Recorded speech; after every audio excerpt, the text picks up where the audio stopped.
Hello, and welcome to Nostalgia Marcana. I'm your host, Doug Leaf. Each episode of this podcast, we'll look back on the movies, TV, games, people, and phenomena that we still love talking about all these years later, and ask ourselves why these bits of pop culture still enchant us today. This week, we'll be revisiting...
This week marks the release of Ninja Gaiden Ragebound, a brand new game, or at least a reimagined version of today's topic, Ninja Gaiden for the Nintendo Entertainment System.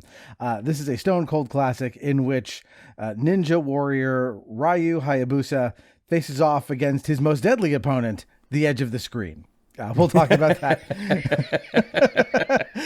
We'll talk about this. This game is fucking hard. It's notoriously very, very difficult, but I'm very glad we're going to be talking about it because as hard as it is, I still have a big soft spot for it, and especially a soft spot for its sequel, which is very, very good. So I'm glad we're digging into this. Yet another NES suggestion from our guest, one of our most regular contributors. Other NES games we've talked about with him include Mike Tyson's Punch-Out, most recently, going way back to Simon's Quest, and Mega Man 2, and the Legend of Zelda series. Please welcome back to the show, Rich Baker. What the? Awesome. Good to see you, Doug. Super Mario 3 and Street Fighter 2, I believe. We've done a lot of good video games. We have, and we've also got Super Mario World in the pipeline. I've started replaying that, which is as breezy as this is not. Yes, total opposites. Total opposites. But again, I have a lot of very fond memories of this game, and I'm sure you do too. So let's start where we always do. Rich, tell me your nostalgic memories of Ninja Gaiden and why we're talking about it today. Best I can recall, the first time I was at the local movie rental place where I grew up, and the cover just spoke to me. It's Ryu, and he's in this real cool pose. It's a great drawing. He's in all black, and it's like all orange and, glowing around him.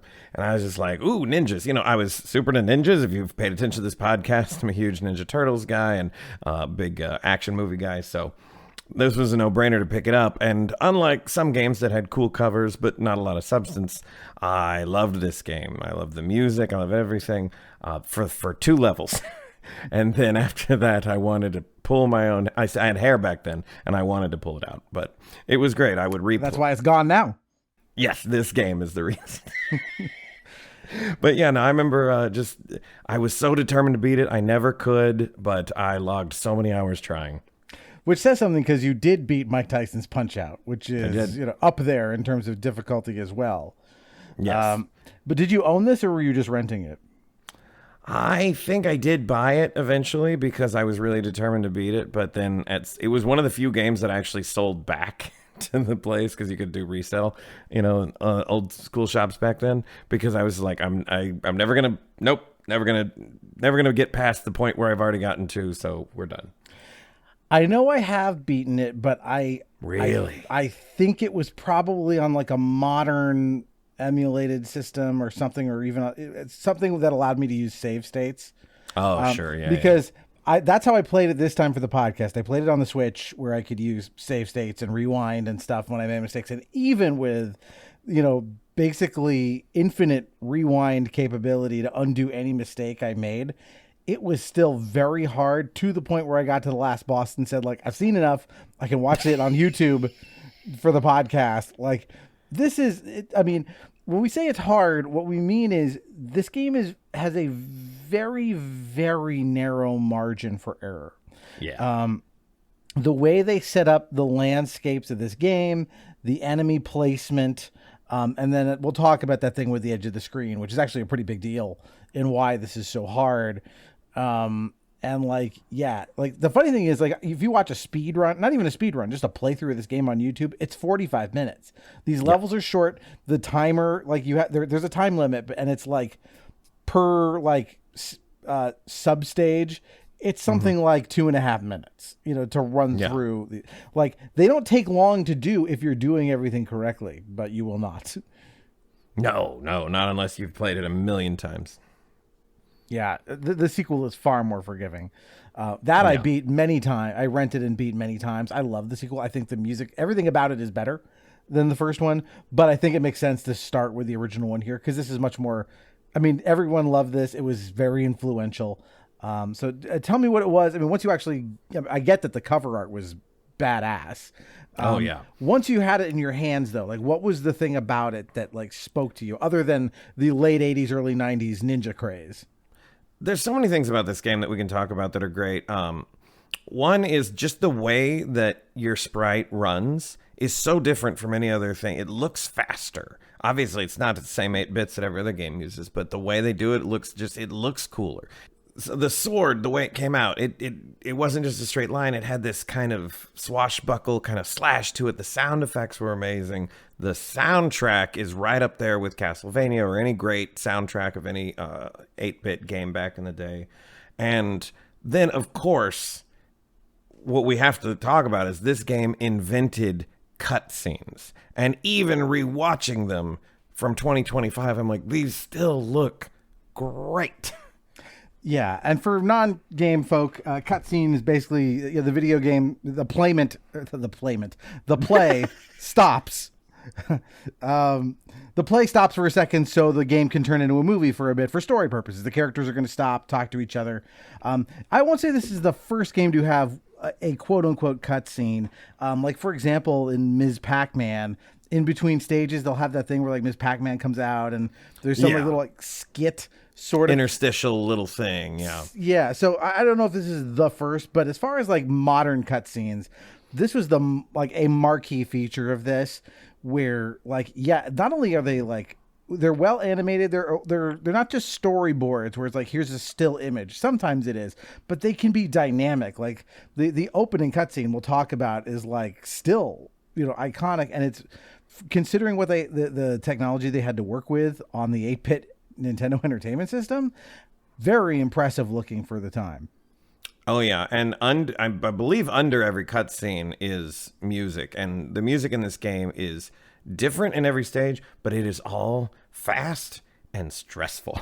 Like, this whole game is kind of like designed to stress out kids. It's a lot of 16th notes. Like there's like da-da-da-dum, dum, da-dum, da-da-da-dum, da-dum, like there's that kind of a pace as you hear this music. But the cutscenes are also scored like a movie. So you've got these really detailed, again for the NES, up close visuals of characters' faces.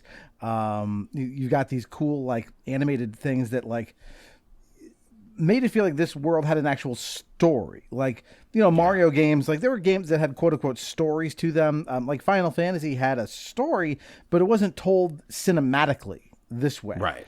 And this became like the gold standard. Like every game after this, you were looking for that, especially as a kid. I remember going like, oh man, I hope there's going to be some cool cutscenes or, graphics like this, where they take your normally tiny little, sprite and blow it up to see something really cool happen. Like, I mean, if this didn't happen in a game after this, I was disappointed. 100%. And, the difficulty of this game, we'll talk about it. Like, the first 2 levels aren't really that difficult, but then it starts to really amp up the difficulty at that point. And then the cutscenes every time, though, you feel like you really earned them. Like, oh man, I beat the boss. I get to see the next part of the mystery. Yeah, and there is some good, like, it's still a simple story. It's not complex. I think the Japanese to English translation here is pretty good. Yeah. It's not the greatest dialogue in the world, but like we got to remember, like usually this stuff would come out so clumsy, because they, I don't know who they would have in charge of translations back then, but clearly not people who cared about the finer points of how English sounds to native English speakers, let's say.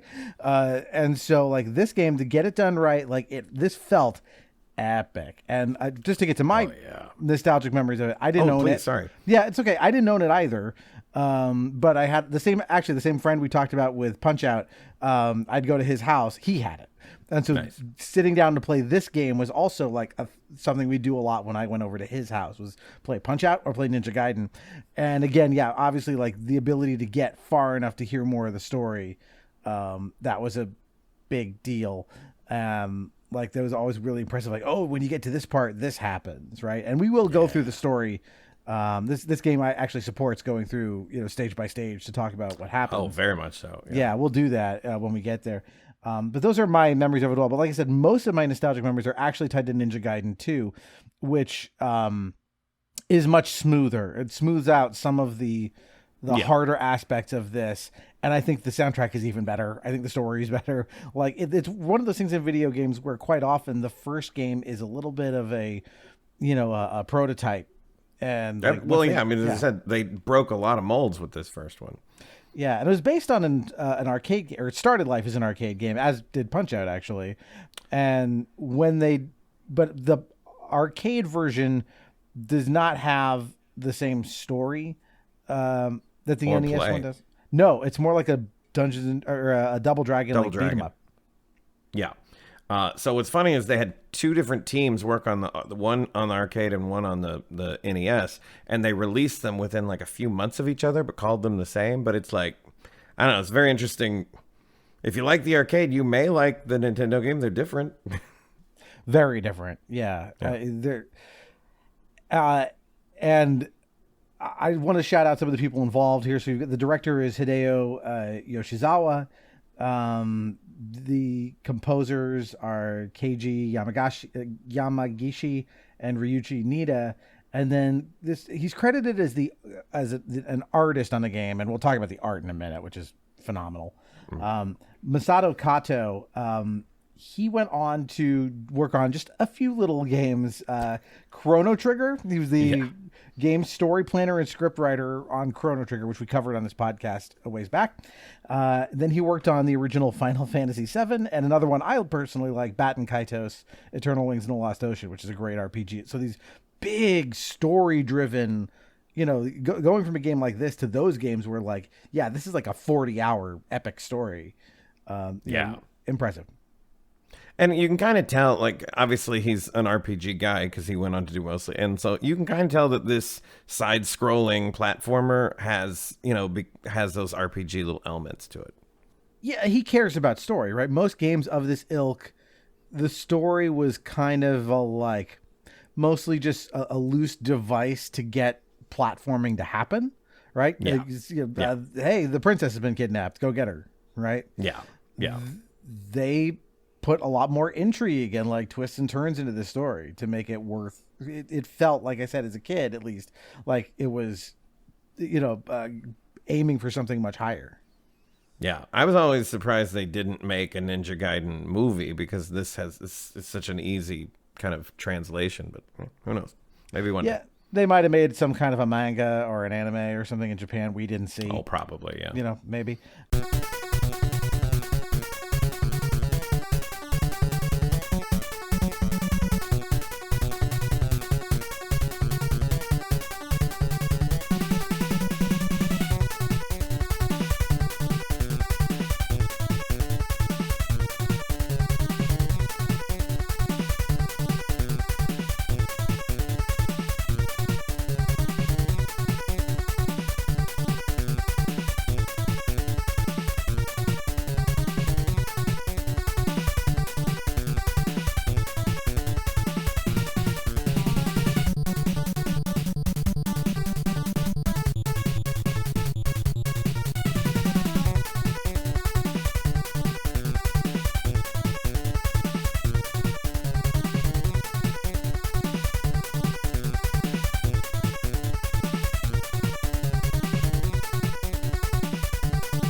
So let's talk about the gameplay.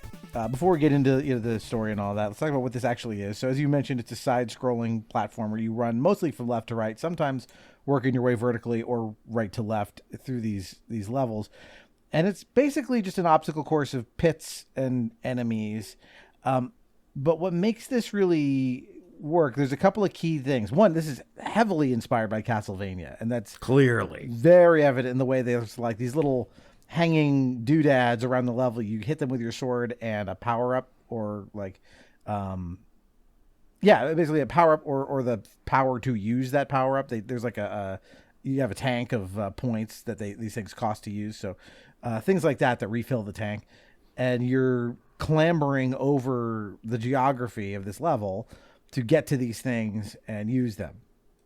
I feel like the people who made this game looked at Mega Man, Contra, Castlevania, Ghouls and Ghosts, and went, let's just take what we like from these and just steal it. Like there's bats that fly around. I'm like, you just ripped that from Castlevania. And I mean, I don't mind. Who cares? It's a bat. I guess you can't copyright a bat, but it's just funny. No, yeah, there are bats that move in sine wave formation like Castlevania. There is also those little things from Castlevania, those little like hunchback guys that are like a little, compact guy, and then they do nothing, and then you get it close, they start like pouncing at you like little like jumping beans. Yeah. Those guys are straight out of Castlevania. Oh yeah. But what's different here is Ryu is much more spry than any of these video game protagonists. Yeah, because climbing is such a big part of this, and you can't... I mean, you can climb up a ladder, but you can't just climb up any wall, but you can stick to any wall. And so oftentimes there's two walls, and you just have to jump back and forth, making your way further up, And the idea is he's a ninja, so he's got the spikes, so he's spiking into these walls every time he's landing on them. Right, but as you said, he can't then just climb vertically up them. Thankfully, they added that in the second one because huge thing. So what you have to do then, people figured out quickly, like you could, by jumping off of the wall and then pushing back towards the wall before gravity started to pull you down, you could kind of jump up the side of a wall with these few little moves, which is ultimately kind of necessary. Yeah, I mean, it's very helpful. And then there's another thing where you can, normally when you slash, you just slash once. But there's a way, and I can't remember, it's like holding down and jumping and hitting slash. You can multi-slash just without a sub-weapon. And that's, again, if you're going to beat this game, you pretty much have to know how to climb up the wall the fake way, like you said it, and then also the multi-slash. And then, as I mentioned, you are getting various like sub-weapon types. So like there's a ninja star that you just throw straight ahead of you in a straight line. Shuriken, yep. There's the more boomerang-like one that you throw it, and if you can, as it comes back to you, you can jump out of the way. It'll go behind you, and if you're good, you can get the thing kind of going back and forth. You won't be able to. No one can do it forever, but I mean, you can get a few extra hits out of it if you're good. Yeah, they call that the windmill star, and part of the fun was getting that thing and just seeing how, just playing little competitions. How many rotations of it can I get? Yeah, jump rope. Yes. Yeah. Yeah. There was also the art of fire wheel, which was interesting. That is like the OP one that you really want to have. It basically it's 3 fireballs that spiral up at a 45-degree angle away from you. And it does pretty good damage. It takes out a lot of enemies, and for bosses, like it just melts them. So you usually want to have this in your arsenal if you can. There's a time stopper, which I think again just stolen from Castlevania. Yep. Which is fine. And then the most OP sub weapon is the spin slash. If you can hang on to that one spin slash on most of the bosses, they're done. Yeah, you jump into the air and you just spin in a spiral. And kill anything in your path as you do it. So yeah, very, very useful to have that as well. Yep. Those are kind of your main thing. There's also a few little extra things that happen here. There's that wheel of fire that'll just go around you. It's like having a star in Mario, but it only lasts for a little while and then it's gone. Yep. And then the first level does not have any pits to fall in. They do a good job of doing the Mario thing of like on the first level, they teach you how to use the weapons and then they start throwing in pits because those become I'd say the main hazard throughout the game is falling into the pits. Well, this game has knockback, meaning you get hit by an enemy and Ryu will get knocked backwards a bit.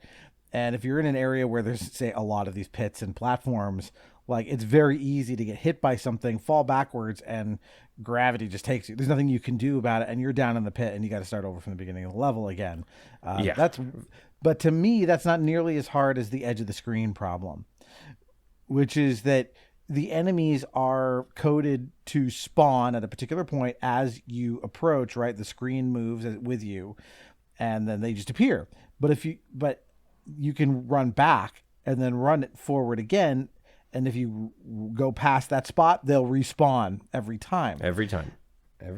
So what that means is, like, you might think, I got to get out of, especially if there's multiple enemies, I got to get out of the way of this thing. But when you move out of the way of it, even after you've killed it, you're moving out of the way of something else. You now cause that thing to reappear.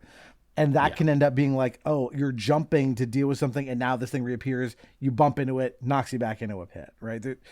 Or you can end up like infinite. Like if you're standing in the right spot, like at the spawn point. Like let's say there's a bird that flies in from off screen at a certain point. They are the most frustrating parts of the game. They will just keep coming. So you have to Yes. You could end up accidentally, where you might have to deal with only one bird. Now there's like 4 because you've gone back and forth and you're dodging them, and you keep every time you dodge back and forth, you generate a new bird, and it's a nightmare. So those things make the game feel a little cheap and unfair. The one thing that is the one advantage about that is if you can get an enemy off screen, you can despawn it too. So if the bird's coming at you, you can get out of the way and you move forward. If it goes off screen, you might as well have killed it. Yes, that is this, like, to the extent there is a saving grace, that's it, which is like you can do it to them going in the other direction, but you've got to get past all these things to do it. Oh, it's hard as hell. It's hard as hell. Yeah, and especially because like your primary attack, right, your sword, which is what you're mostly using, is horizontal. It's straight in front of you, and it's got decent range compared to like some games, but it's not an enormous amount of reach. No. So that means any enemy that's coming at you from an angle is like, well, I can't do anything about it except adjust until it's horizontally in front of me, or use one of my power-ups that might handle if I happen to have one. But that is one of the big issues, especially like with those bats or those birds that come flying in. It's like, oh shit, like I can't duck under it. It'll hit me. If I try to jump over it, I can't jump high enough. And if I swing my sword, the sword might go under it because it's not directly in front of me. I got to adjust. It's very, very unforgiving in that way. Yeah, which is, it's why I never beat it, but I felt so accomplished just to get as far as I got. Oh, that's what I mean. It's like there's a degree of like memorization here. Like if you kind of memorize the level, it's Groundhog Day, right? You do it enough times, eventually you know where everything is going to be. That's why these people can beat it in 45 minutes or less. But most of us are not that good.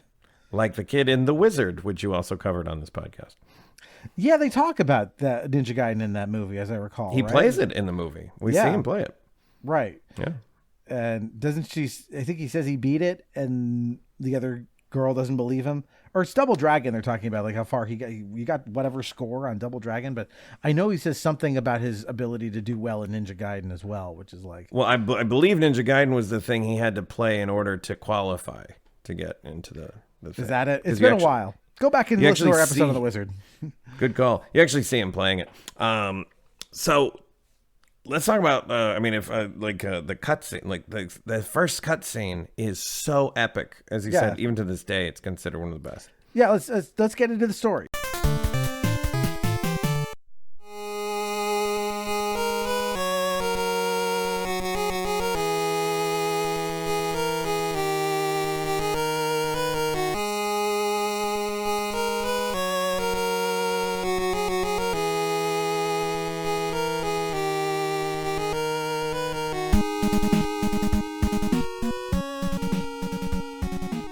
So what's interesting about this is this is an attract mode, meaning if you hit the start button, you'll start the game and you'll miss this scene. This is one of those things where if you just sit there in the start screen long enough, it'll play.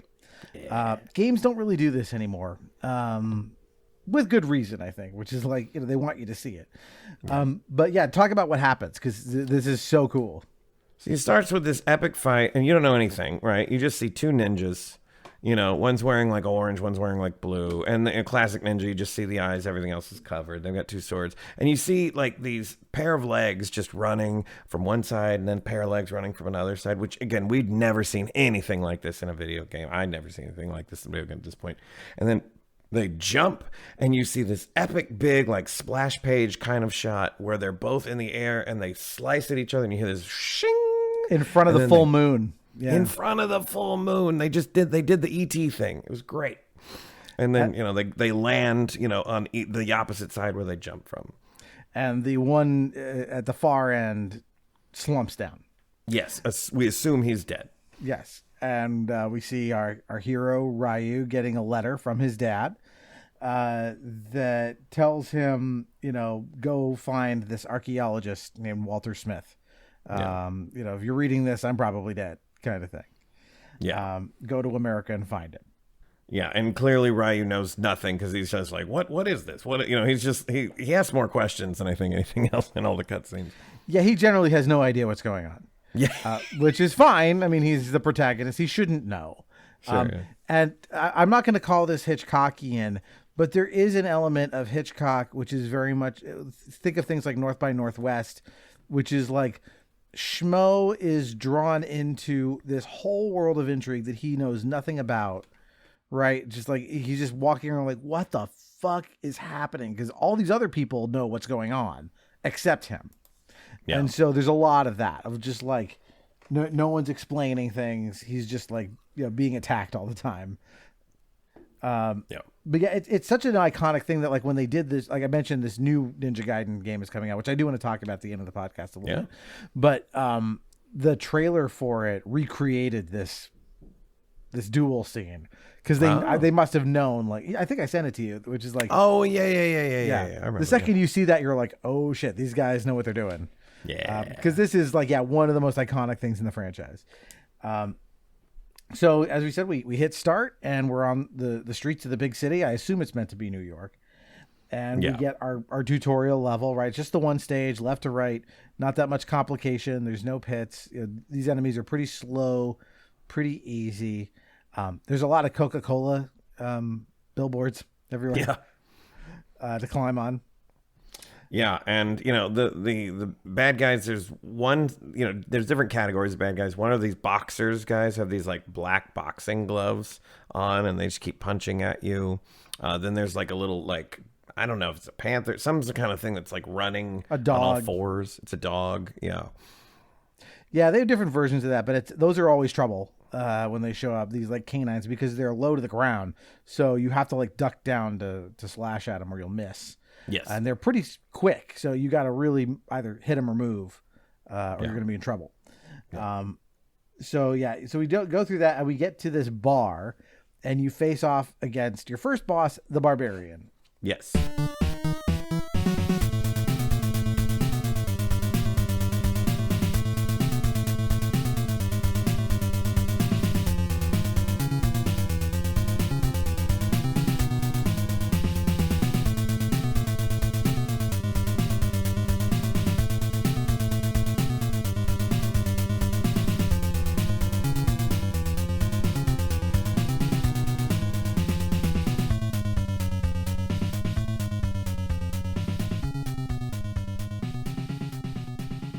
Which is a pushover. Yeah, even if you don't know what you're doing. I mean, the first level is good about teaching you. Like, we're not going to be unfair until later. Like, he's pretty. I think I beat him maybe the third or fourth time I went up against him. Yeah, I mean, if you just stand there and slash at your sword, and then move out of the way slightly, you'll kill him. And some of these bosses are damage per second races, right? Which is like, if I just keep slashing, even if he hits me, I'm doing more damage than he does. So over time, I'll win. Yep. Right. I'm depleting his gauge faster than mine. And then so we get our first mid-game cutscene, and Ryu says he feels like he's being followed, and he notices this woman standing behind him, who he kind of dismisses, but then she shoots him with something. It turns out to be a trank gun.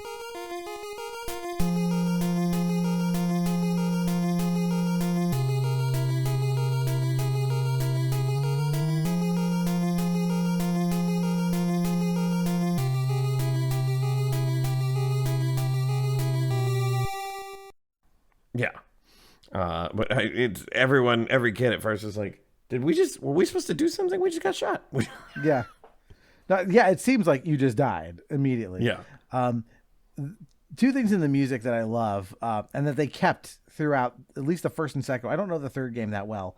I never really played it, but like in terms of the musical identity of the series, there's that sting when you start an act, which is like just a simple da da da dum dum dum da da da da go. You know, like that's great. Yes. And then the boss music, at least the standard boss music, which is this bump bump bump bump bump bump da da da da. Right, they use that every time. Yeah, it's great. Like, just gets you so pumped to like fight, but it's menacing. Like it's both like it pumps you up, but it's also like, oh shit, you know, like things are getting serious. Every bit of music in this game, other than there's a couple of times during some explanations in the cutscenes where it's a little slower, but it's still very eerie and ominous. But then every other piece of music is like, we want your heart pumping. Yeah. So we get Act 2, and we wake up in a cell, and this woman arrives again that shot us, and she basically abruptly tells you to take this purple statue and escape. And when you ask who she is, she just merely says, "Uh-oh, someone's coming," and she leaves. So let's talk about the art direction here, because this is a good place to stop and talk about that. So the levels and things are, at least at this point in the game, we've got a lot of like industrial stuff, city stuff. We're about to run through what looks like a construction site, right? Yes. Very Double Dragon-y stuff. Yes. But this game goes to weird places in terms of its art direction. And it starts here with this statue, which is straight out of H.R. Giger. Oh, yeah, I don't know who that is, but yeah, this is very eerie, yeah. Well, the H.R. Giger is the artist who did all the designs for the Alien franchise. Oh, perfect. Yeah, exactly. No, this comes from Alien for sure.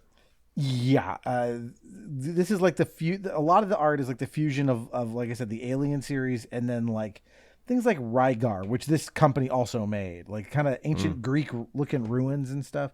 That's mostly what you're gonna get. Yeah, and one gamer that I saw on YouTube said that it definitely gets into like an Indiana Jones kind of feel. You know, it's like you got to go to South America in the middle of the jungle and find ancient ruins and that kind of stuff. Which, as a kid who was a big fan of Indiana Jones, sure appealed to me. Loved it. You're mixing ninjas and Indiana Jones? I'm in. Yep.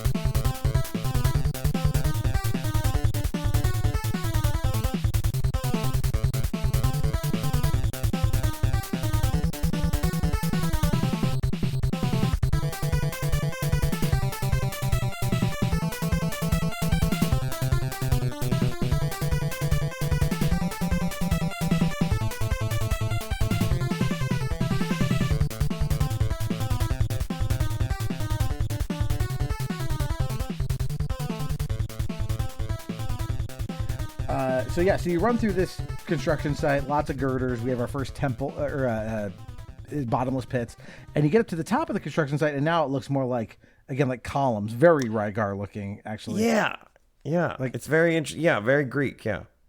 And so you go through all of these columns and things, and this is where you have to start dealing with that like knockback stuff we talked about. Like, you don't want to get knocked back into the pits. You're spawning things that can do that to you. But you get to the end of this, and there's like a shrine. And you fight an enemy called Bomberhead. Yes. Pretty easy still. Yeah, this guy has like a couple of like sling, like bolos, like something he's like kind of swinging around on a cord, and he kind of throwing at you. So the first boss, Barbarian, had like an axe, and he would just kind of throw it in front of you. And this guy has, it's like a spinning thing, but he just spins it in front of him, spins it on top. So even if you don't have the spin slash, like this guy's not that difficult. No, he's not. He's no great chicks either. I will say though, like what I love about this, like it's a shrine. All of the temples here are like unholy. Like they're designed in a way like artistically that's very like not like obviously satanic, right? Because like we're kind of used to that kind of imagery. This is more alien than that, and I kind of dig it. Yeah, I mean, that's why I think Contra was a big inspiration for this game too, because there's a lot of that alien, looking stuff. Yeah, also like body horror type elements too, like these, because like these bosses are weird looking. They're not very human. No. Yeah. And we don't get an explanation for like where they come from exactly and what they are. We'll get a little of that in the second game. So we get a cutscene, and Ryu has many questions, and he decides now would be a good time to pay a visit to Walter Smith. Yep.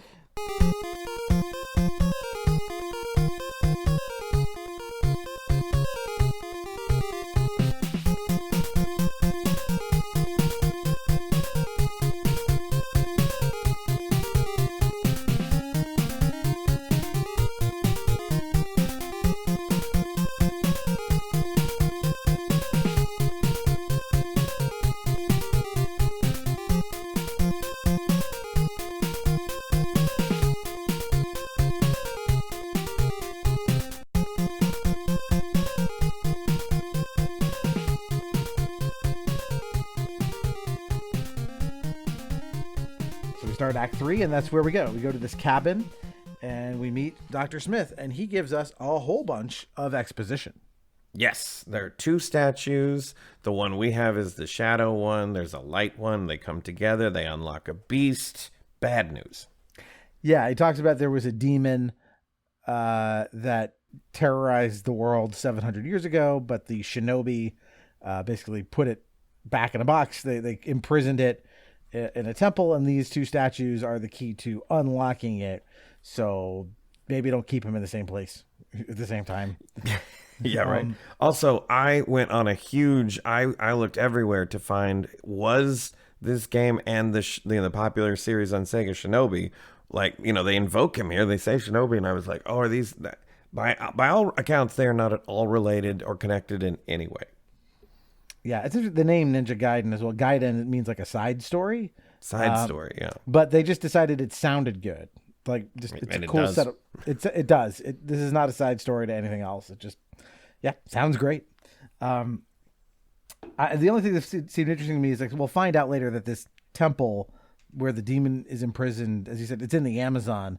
Which, like, how did shinobi from Japan 700 years ago get to the Amazon? Oh well, not important. That'd be a great game in and of itself. Yeah, well, I'm surprised that has not been, like, they never did a prequel or anything to address those things. I think that would have been cool.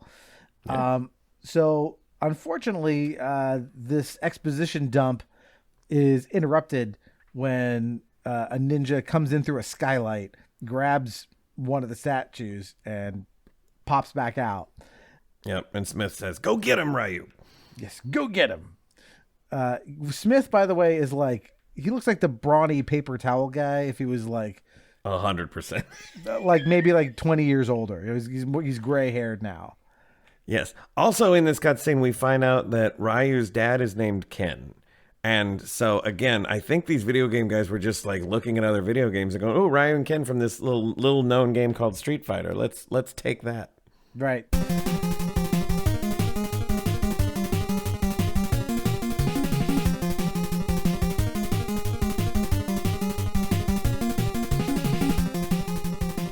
So we go through this next stage, and this is like a wilderness stage. You start, just outside the cabin, and you're going through like, looks like the old fishing hole. It's like logs and lakes and trees, and this is where the avian wildlife starts to really become a problem. Oh, the birds!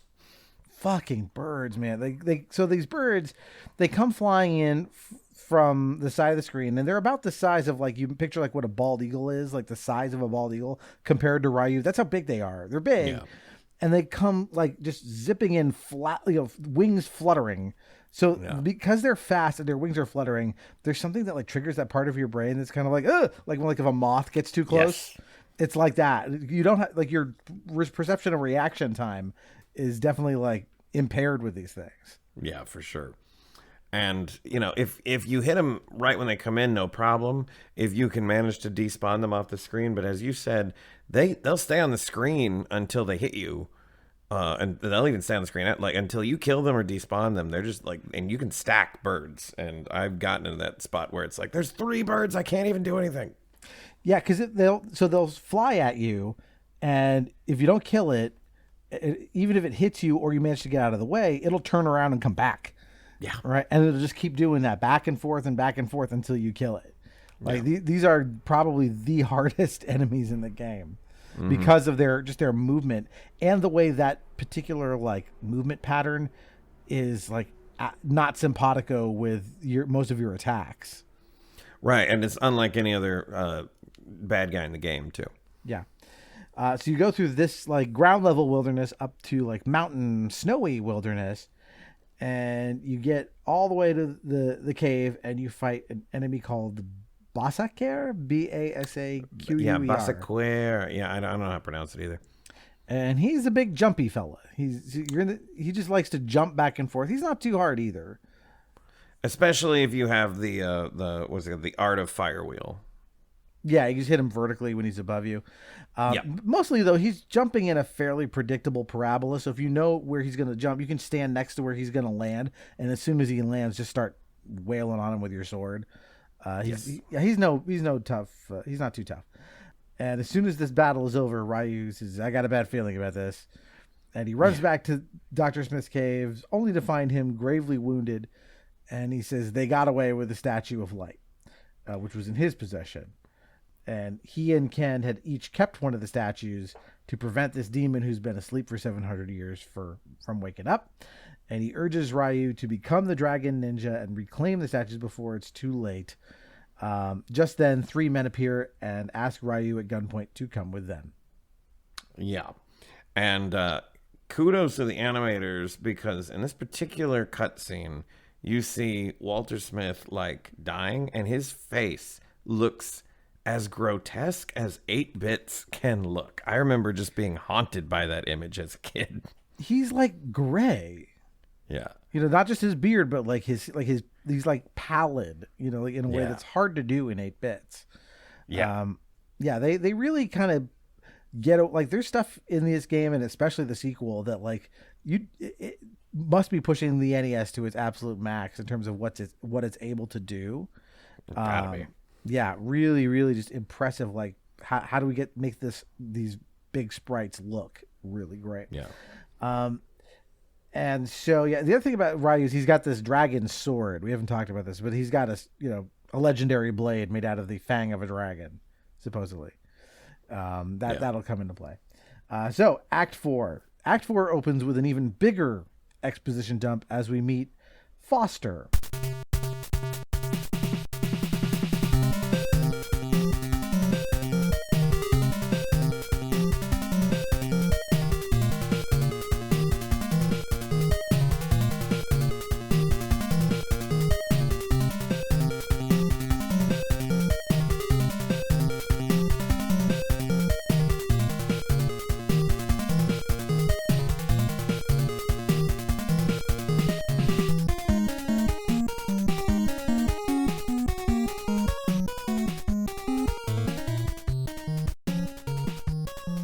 From the CIA. Turns out that those are the 3 guys who abducted you, and that's who this woman works for that we've met as well. So they're all with the CIA, and they are seemingly here to help you stop the whoever's behind getting these statues. And this is where he gives us a big slideshow about what's going on. This is, I believe, the longest series of cutscenes in sequence in the whole game. So this one's buckle up.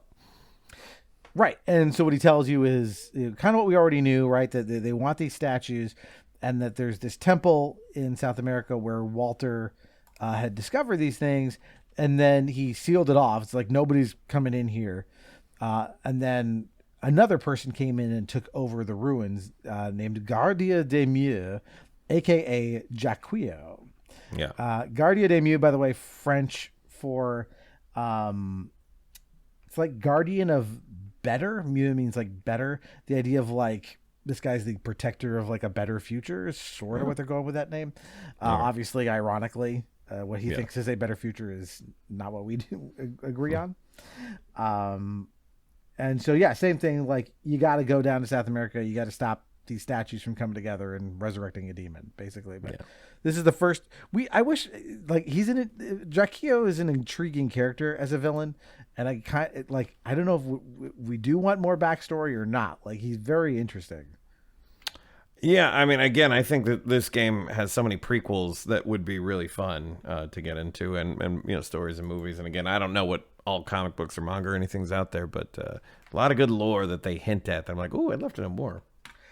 Yeah, and we also get a clear like this Foster guy from the CIA is not to be trusted.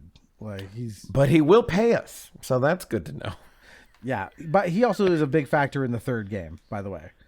Which is interesting that like he doesn't show up in the second game at all, and so it was kind of cool. Like, you forgot about me, So he's a factor there. So we get this great cutscene where you like parachute out of a plane into the jungle. Yeah. And so you get this quick level where you're like running through a swamp, and you work your way up to this rock promontory. And then you get like another like iconic moment is like just Ryu standing on this promontory and looking at the temple, this which is huge.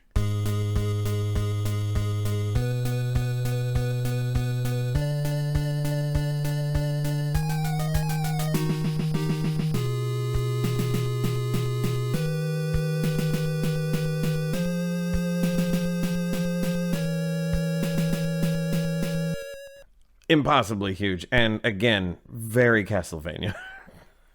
Yeah, it looks like kind of like this big rock spire, but it has this thing coming out of it that sort of looks like a dragon head. And the parallax here is really good. Like they do a good job of like they kind of like have these things like Ryu in the foreground and then the temple in the background kind of move past each other, giving the idea of like a swooping camera. Yeah, it looks great. Yep. So now after that, we run through like this mine.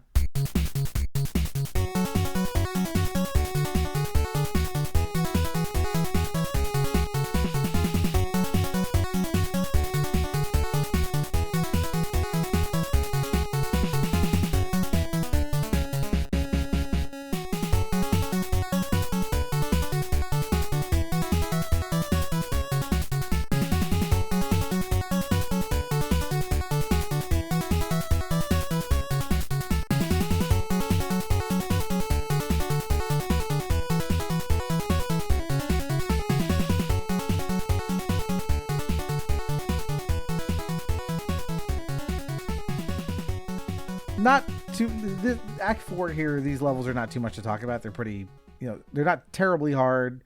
They're not too distinctive or interesting. So I'll just quickly say, we run through this mine doing a bunch of Ninja Gaiden stuff and killing enemies.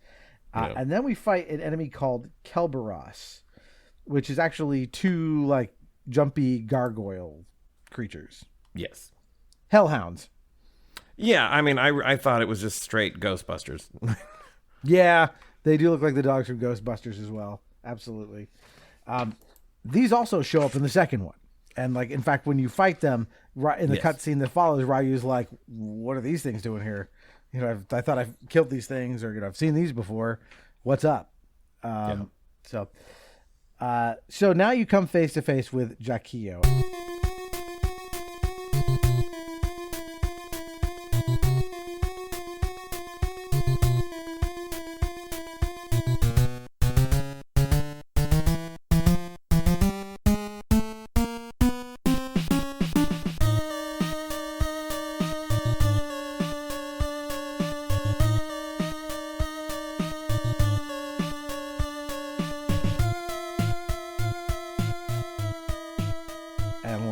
This design for this villain, our main villain, is gonzo. And almost literally such in terms of color.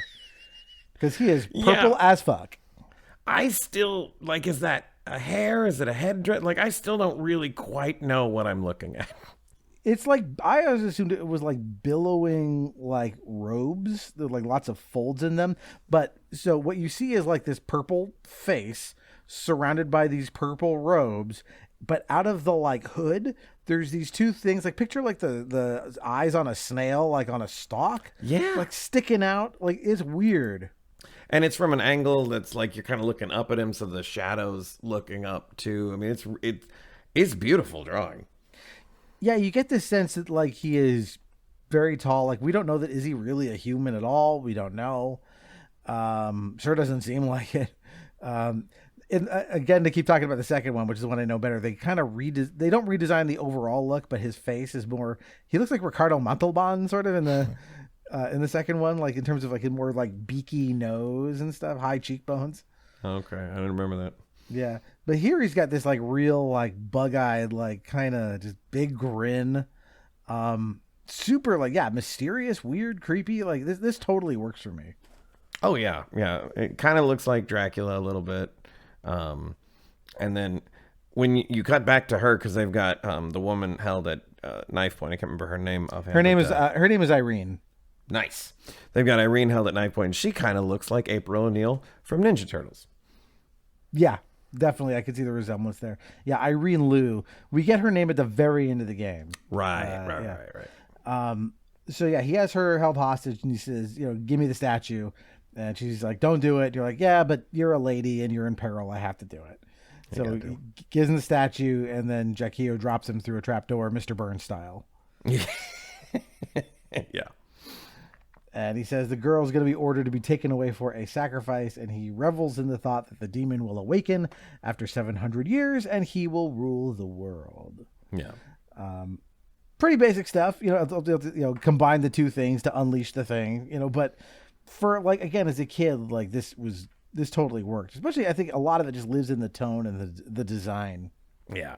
I mean, I get that the story's pretty simple, but I mean, I'm still like when I was re-going, on YouTube you can find just the cutscenes, and I was just watching them, I'm like, oh yeah, I forgot how this goes.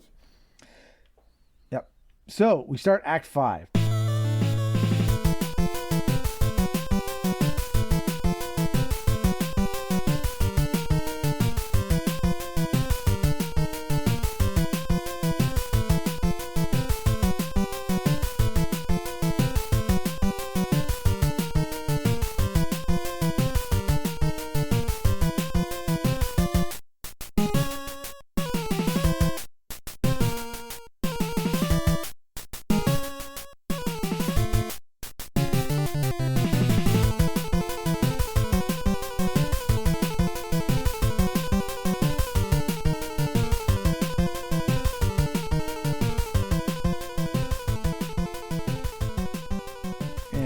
Run through this purple and white cave, and then we climb through caverns to the top of this the temple, right, that where this is taking place. And this cave feels like the last level of Contra, like a lot.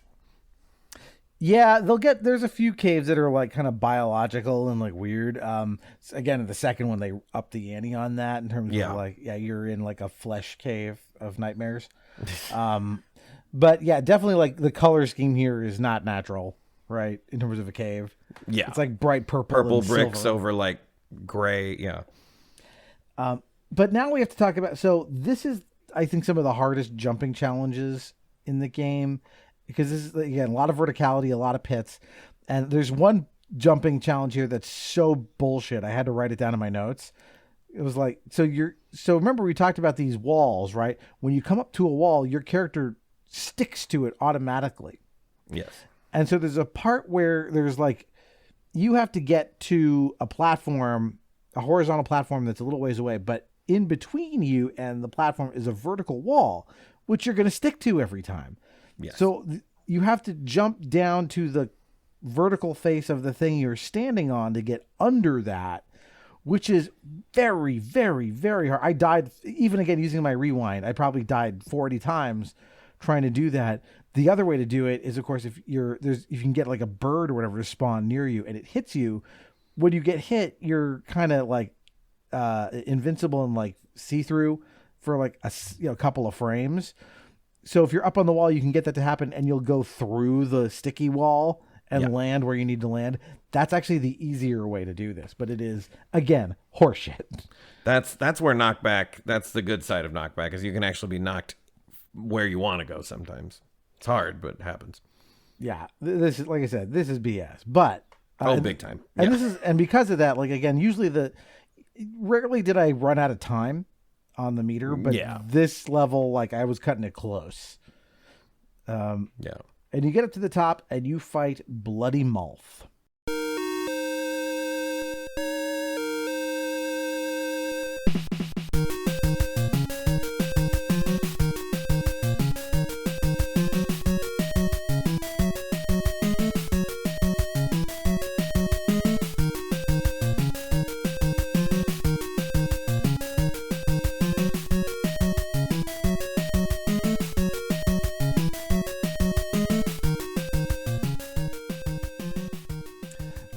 Who's the ninja from the opening cutscene who attacked your father? Yep. I never got to this guy, so I don't know if he was hard or not. He was not. Okay. I didn't think he was hard in that he's one of those bosses, again, if you could just sit there and kind of just keep just plugging away and doing damage, you will eat his health faster than he eats yours. Yeah. But you really got to get in, and not every time. Like, you still think there's a little bit of luck involved, but you can do that.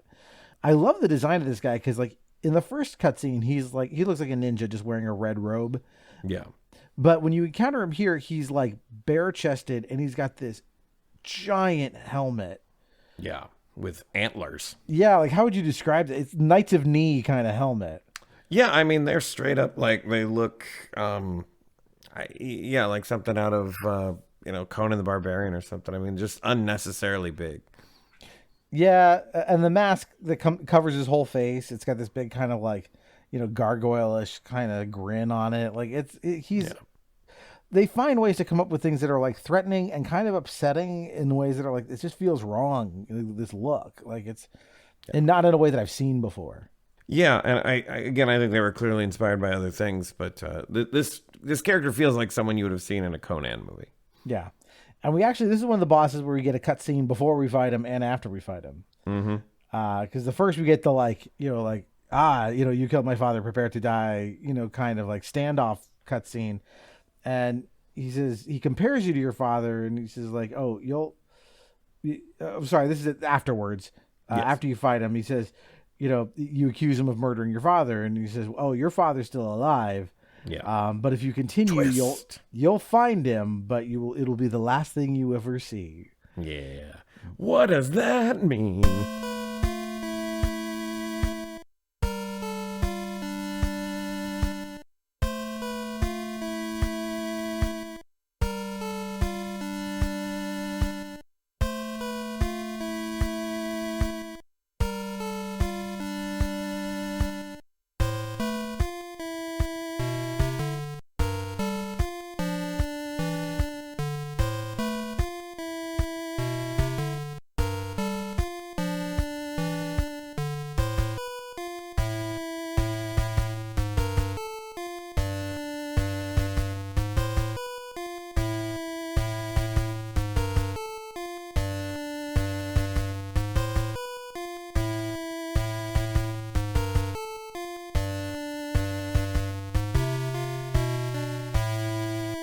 Bum, bum, bum. Which, of course, if this is classic, anime storytelling, right? If someone seemingly dies, they turn into a Darth Vader. They're masked, They're evil, they're mysterious, but they're your father. Right? How else would you get Darth Vaders if dads didn't die? Come on. Right. I'm looking forward to the day when my son can face me. Assuming I'm dead and come to avenge my death and find out that I'm actually still alive inside a hideous it's hard container. Being a parent nowadays. Yeah, we just got to go on parent messaging boards. That'll help you through it. So we finally get Act 6. This is our last act. Yeah. And we run straight from where you fought Malth into this blue and gray temple. And one of the weird things in the design motifs is that there are these big blue tiles on the floor with Stars of David on them. Yep. That motif will continue. What's interesting is in the second one, they're not Stars of David anymore. You'll see like Pinnacle 5-point stars a lot in the second one. Maybe somebody kind of turned to them and said, like, that doesn't mean what you think it means. It just means Jew. It doesn't. There's no other meaning. Yeah. I never put that together as a kid, but like looking at it as an adult, I was like, is there some meaning here? Or did they just not know? I bet they just didn't get it. Obviously, as a Jewish kid, when I saw it, I'm like, there's no other use for this symbol. Like, it's just, it's Yeah. you put it, stick it on a cookie, at like Jewish holidays. Like, that's it, Anyway, Yeah. so we run through this temple. It's, this brown and green weird temple. They up the ante in terms of challenge. But again, in terms of enemy types, there's nothing really you haven't seen before. It's all just different combinations. Isn't this the first time you see jetpack ninjas? Oh, I forgot the jetpack ninjas. You're right. I'm sorry. We got to talk about this. This is nuts. Yeah, it's dumb. They're flying horizontal. They've got jetpacks in an ancient temple, and they throwing ninja stars at you. Diagonally down at you too. It's so again, anything diagonal is like an extra threat. You're not equipped to handle diagonals in this game. No. And so and again, this is another thing you can keep respawning because you're like, I got to get out of the way of this ninja star, and I run to the right, and then I run back, and now there's another one. Just where the last one was, very, very frustrating. Yeah. Now, see, I never saw these as a kid because I never made it this far. I only learned about these when researching this. Yeah. Again, I fought my way through this, cheating my way through, obviously, but I did play through this up to the final boss. So we get to this temple, and like Ryu's there. He's ready to face whatever Jaquio has in store for him. And again, we see his father's not dead. What he is again also wearing a big, hideous mask with like glowing fireball eyes. Yeah.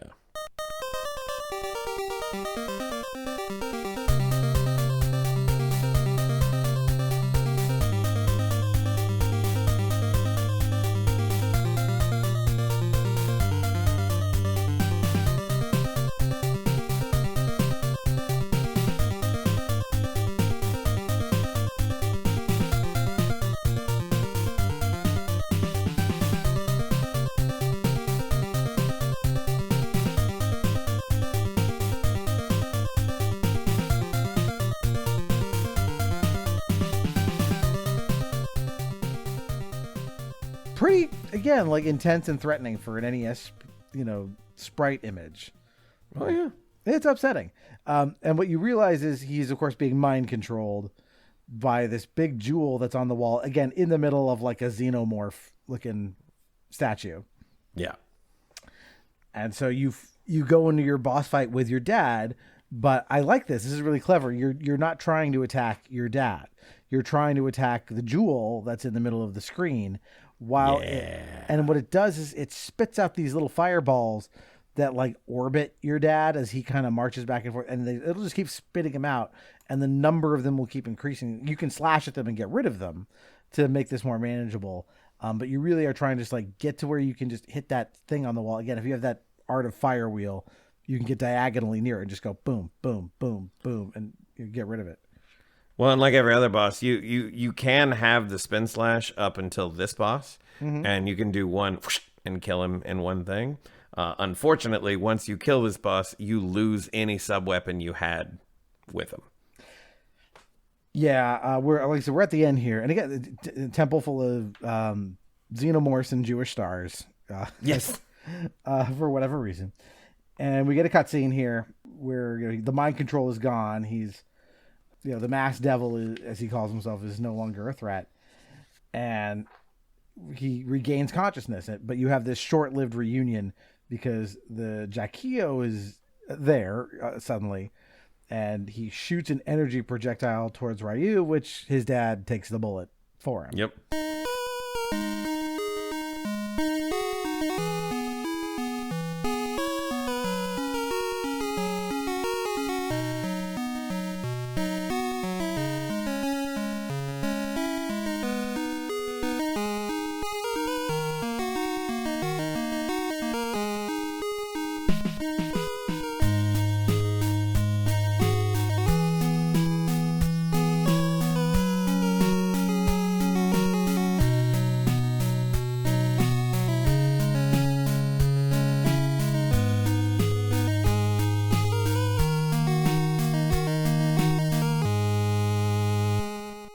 And now, of course, it's time for avenging your father the proper way.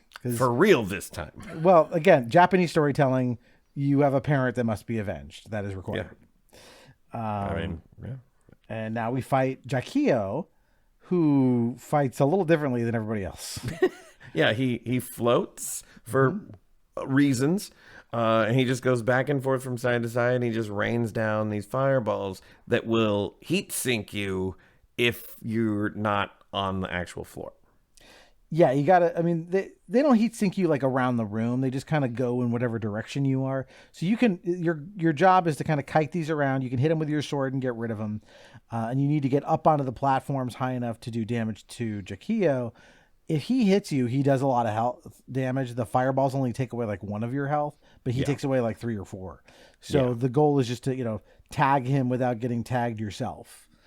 Yeah. Which is again, this is where I kind of tapped out. I was like, I don't need to. I can just watch this happen now. And you seemingly kill him. And Irene will appear. She's been saved from the sacrifice she was supposed to be participating in. And you grab your father, who's still alive, as you prepare to leave the temple. But he warns you have to throw away the statues before the dark moon shines. That's part of the prophecy. Yeah. Unfortunately, just as he says this, a lunar eclipse happens. Darn the timing. Yes, of course. Because we can't... These are Chekhov's demon statues. We can't not have this thing show up. Yeah. And it's pretty cool how they show like the lunar eclipse, and they show his eyes, and the castles in the background. Like, again, it's just really good art. Yeah. Again, you can tell they storyboarded this out, and they were like, we're gonna make the NES do this somehow. Yeah. And so the statues combine and come to life as a giant demon. Again, this looks a lot like the version of the xenomorph, the chest burster, kind of coiled up around this big like pulsing heart. And that's what you got to attack, while it spits out these little tiny like shrimp, little demons at you.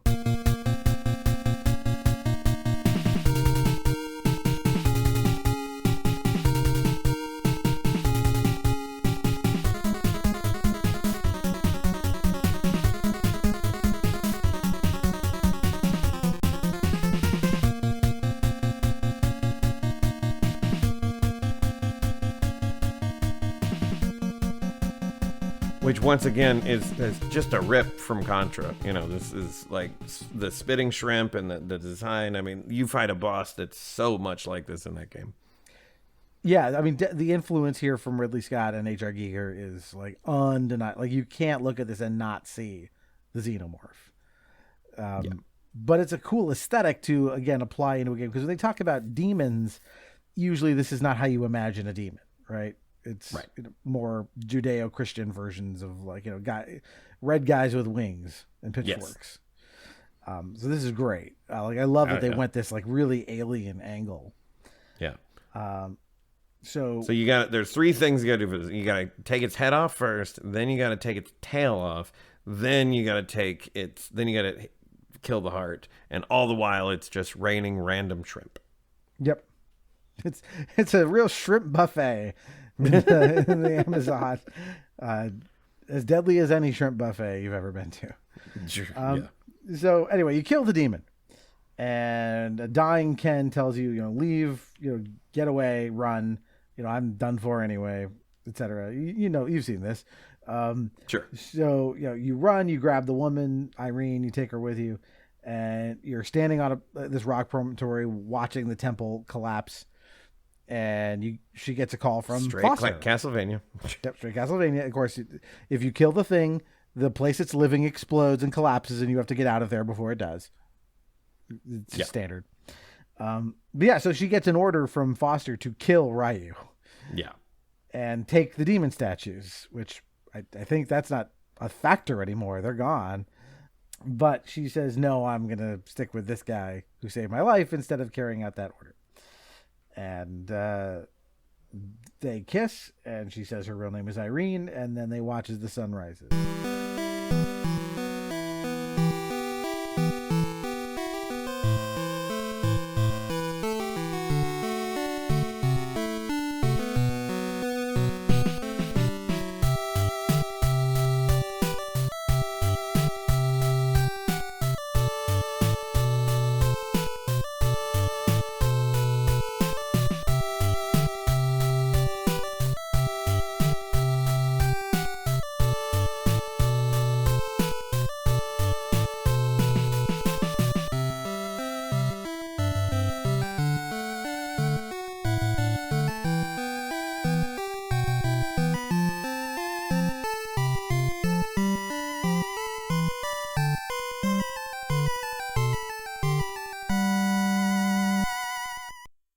I love that like go kill him. It's like, have you seen what he killed? Like, Yeah. you are no match for him.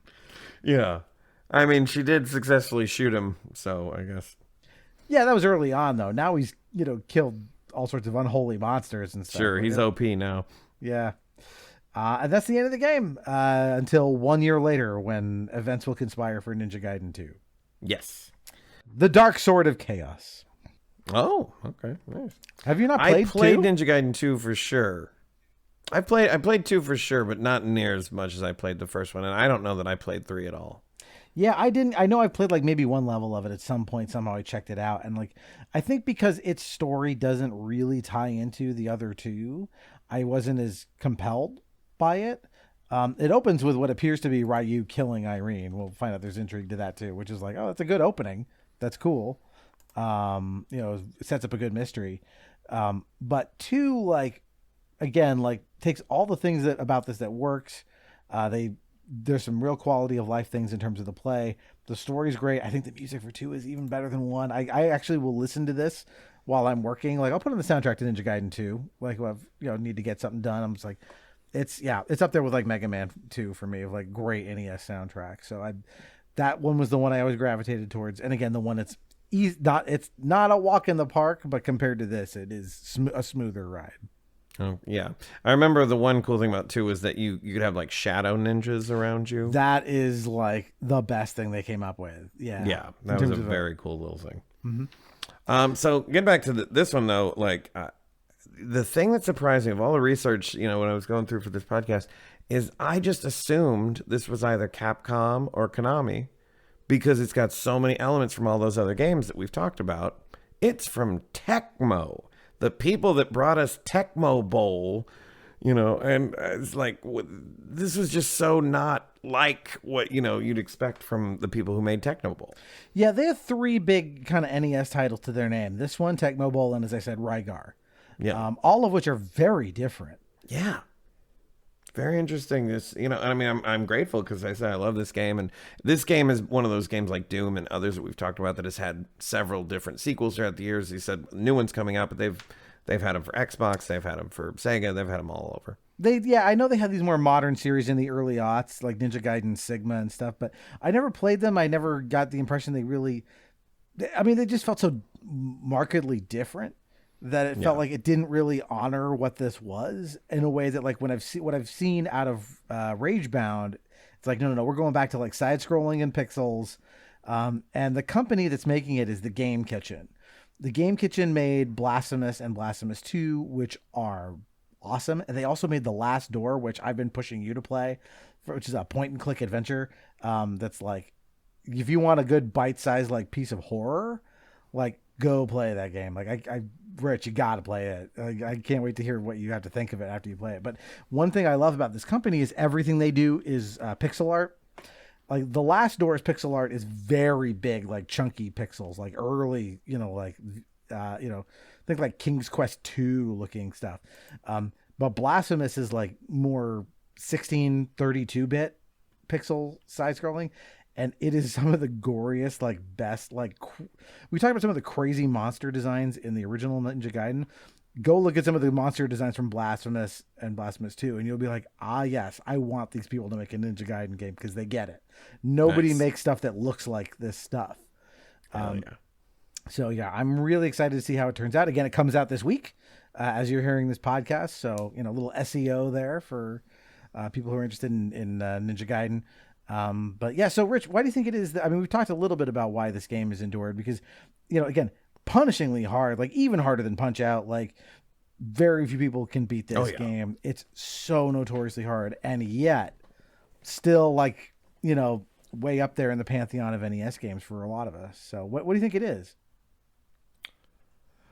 There's a lot to it, but I'll just say that, I have a very specific memory one weekend of playing this game kind of nonstop. And the reason was because in this game, I don't think we talked about this, you have unlimited continues, but that just means, but you can't save it like you could like Zelda or Mega Man 2. So if you turned your console off, you lost it. And I wanted to get as far as I could. And the furthest I got was level 4, stage 3, I think, or something like that. But one weekend, I barely slept. I was 10 years old, And I kept the console on for like 48 hours.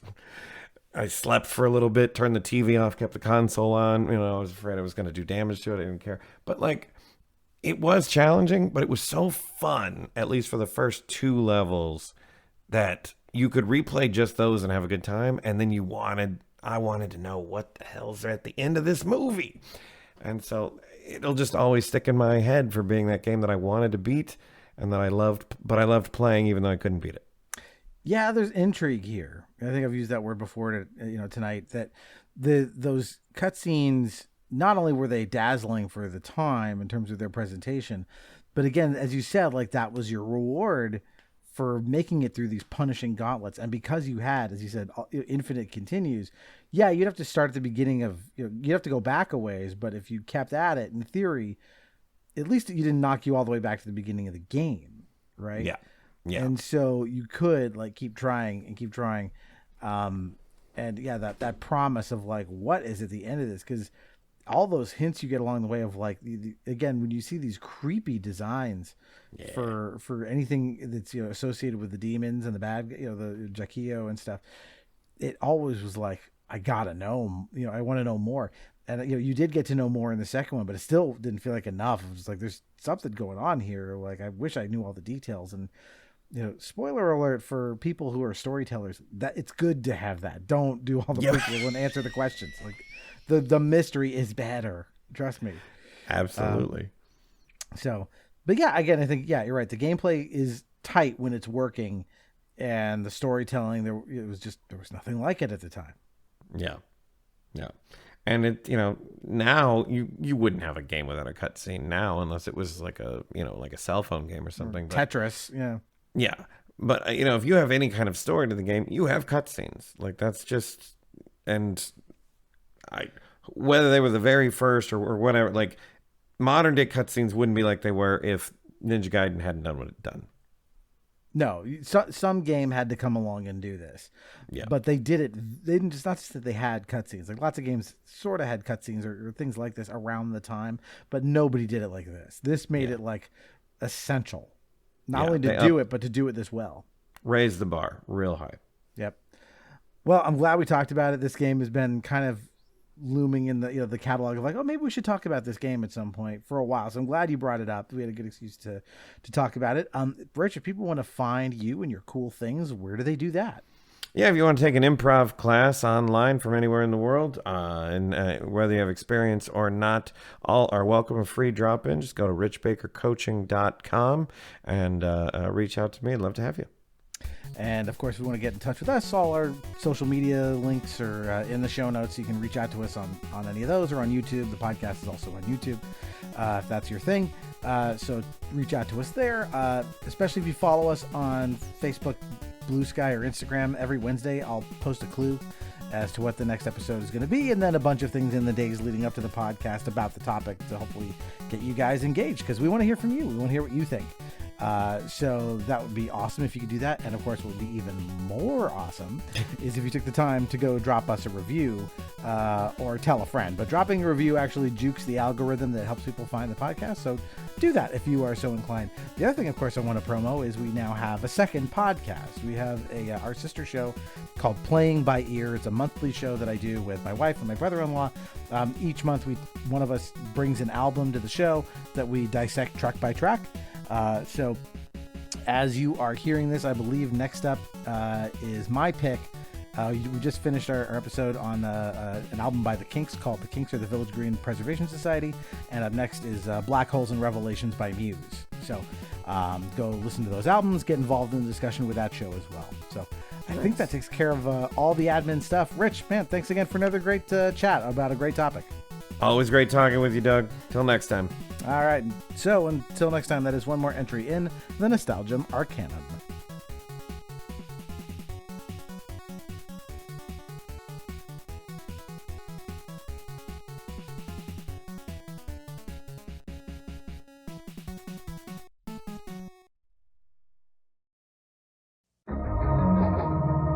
Like a ghost in the moonlight, the ninja warrior stalks his prey.